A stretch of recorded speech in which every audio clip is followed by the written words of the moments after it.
The artery of life. Genesis chapter 37.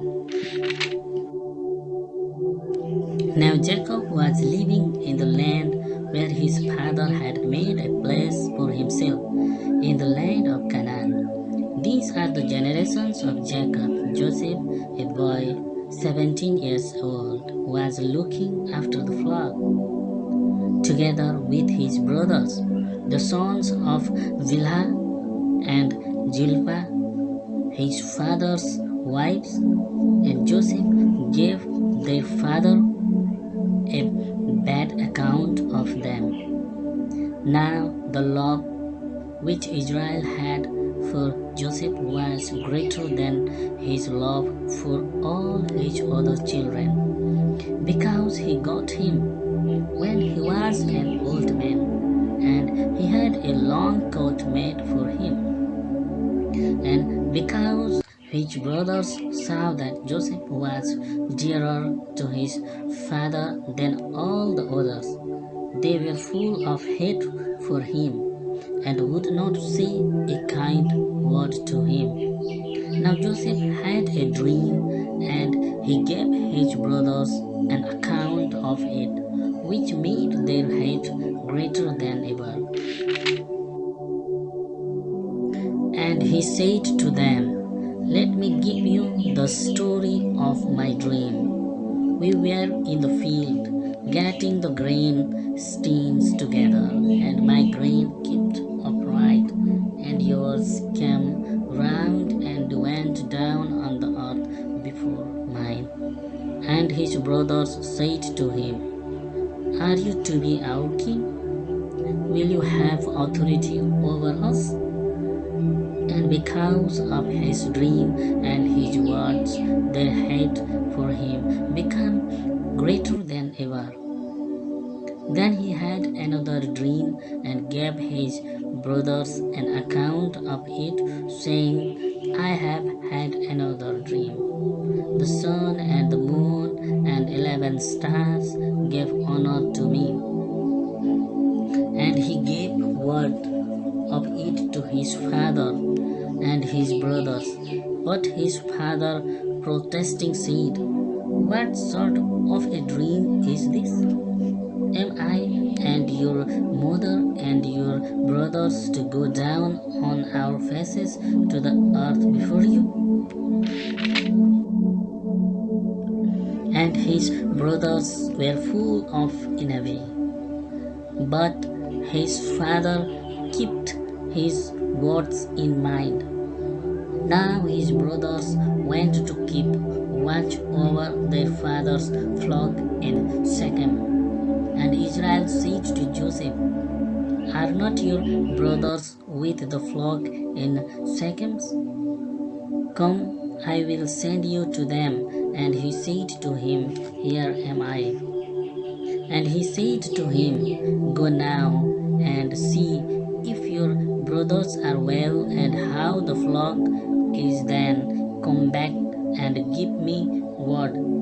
So he sent him out of the valley of Hebron, and he came to Shechem. And a man saw him wandering in the country, and said to him, "What are you looking for?" And he said, "I am looking for my brothers. Please give me word of where they are keeping their flocks." And the man said, "They have gone away from here, for they said in my hearing, 'Let us go to Dothan.'" So Joseph went after them, and came up with them at Dothan. But they saw him when he was a long way off, and before he came near them, they made a secret design against him to put him to death, saying to one another, "See, here comes his dreamer. Let us now put him to death, and put his body into one of these holes, and we will say, 'An evil beast has put him to death.' Then we will see what becomes of his dreams. But Reuben, hearing these words, got him out of their hands, saying, "Let us not take his life. Do not put him to a violent death, but let him be placed in one of the holes." This he said to keep him safe from their hands, with the purpose of taking him back to his father again. So when Joseph came to his brothers, they took off his long coat which he had on, and they took him and put him in the hole. Now the hole had no water in it. Then, seating themselves, they took their meals, and looking up, they saw a traveling band of Ishmaelites coming from Gilead on their way to Egypt, with spices and perfumes on their camels. And Judah said to his brothers, "What profit is there in putting our brother to death and covering up his blood?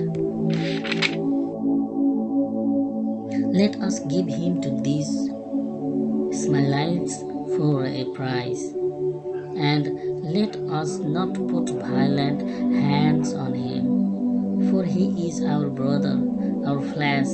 And his brothers gave ear to him.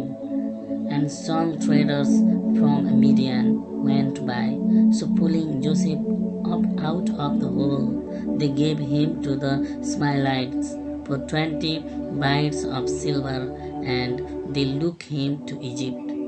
Now when Reuben came back to the hole, Joseph was not there, and giving signs of grief, he went back to his brothers and said, "The child is gone.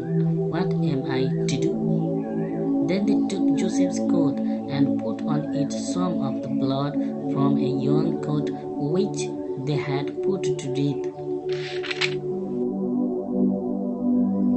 And they took the coat to their father and said, "We came across this. Is it your son's coat or not?" And he